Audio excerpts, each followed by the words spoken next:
Hi hello friends, പുതിയൊരു വീഡിയോയിലേക്ക് എല്ലാവർക്കും സ്വാഗതം. നല്ലൊരു ഉറക്കമൊക്കെ കഴിഞ്ഞ് ഉച്ചയ്ക്ക് ഞാൻ പുറത്തിറങ്ങിയിട്ടുണ്ടായിരുന്നു.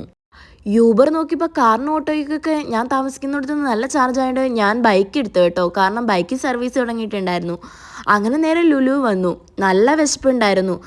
ഞാൻ ലുലു വരുന്ന സമയത്ത് ഹൈപ്പറിൽ പോയി ഫുഡൊക്കെ എടുത്തിട്ടാണ് പോയി കഴിക്കുന്നത്. അതാണ് കുറച്ചുകൂടെ നല്ലതെന്ന് തോന്നി. അങ്ങനെ ബില്ലൊക്കെ ചെയ്ത് നേരെ ഞാൻ ഫുഡ് കോർട്ടിൽ ചെന്നു കേട്ടോ. അവിടെ ചെന്ന് ഞാൻ കഴിക്കാൻ തുടങ്ങി. നല്ല വിശപ്പായിരുന്നു. സ്ഥലം തപ്പി നടന്ന് കുറേ നേരം അങ്ങനെയും പോയി. അതിൻ്റെ ഇടയ്ക്കാണെങ്കിൽ അവിടെ ഭയങ്കര അടിയും. ഞാനാണെങ്കിൽ എന്തോ പറ്റിയതെന്ന് ഓർത്ത് അവരെല്ലാവരും ഇറങ്ങി ഓടിയപ്പോൾ ആ കൂടെ ഞാനും ഓടി കേട്ടോ.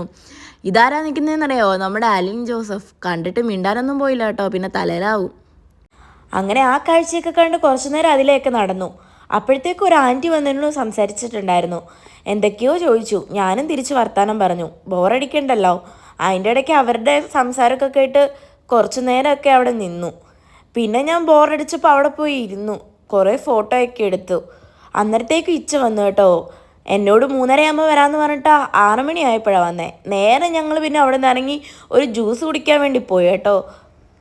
ഞാൻ പിന്നെ പറഞ്ഞു നമുക്കിവിടുന്ന് കറങ്ങാൻ വേണ്ടി വണ്ടിയൊന്നും ഇല്ലല്ലോ, നമുക്ക് ബൈക്ക് റെൻറ്റിന് എടുക്കാമെന്ന്. അങ്ങനെ അതെല്ലാം സെറ്റാക്കി നമ്മൾ ബൈക്കൊക്കെ റെൻറ്റിന് എടുത്ത് പോന്നിട്ടുണ്ടായിരുന്നു. അവിടെ വന്നൊരു നല്ല അവിൽ മിൽക്കും കഴിച്ചു, ഒരു ബൂസ്റ്റ് കലക്കിയതും കഴിച്ചു കേട്ടോ.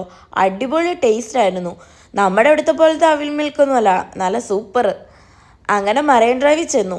അവിടെ ചെന്ന് കഴിഞ്ഞപ്പോഴത്തേക്ക് കുറച്ച് ഫോട്ടോസൊക്കെ എടുക്കാമെന്ന് പറഞ്ഞപ്പോഴത്തേക്കും നല്ല ചൂട്, ഒരു കാറ്റ് പോലും വീശുന്നില്ല. എനിക്കാണെങ്കിൽ ദേഷ്യം വന്നിട്ടും വയ്യ. കറങ്ങാൻ വന്നിട്ട് ഇതുപോലത്തെ അവസ്ഥയായി പോയല്ലോ. പിന്നെ ഇച്ച താമസിച്ച് വന്നതിൻ്റെ ഒരു ദേഷ്യം എനിക്കുണ്ട്. ഇച്ചയ്ക്ക് പിന്നെ ഇങ്ങനത്തെ പരിപാടികളൊക്കെ ഇഷ്ടമായി. ഇച്ചയുടെ കളി കണ്ടാണെങ്കിൽ ആ പിള്ളേർ ഭയങ്കര ചിരിയും. അങ്ങനെ അതൊക്കെ കഴിഞ്ഞ് അവിടെ വന്ന് കുറച്ച് നേരം കാറ്റ് കൊള്ളാനായിരുന്നു. ഒരു കാറ്റ് പോലും ഇല്ല.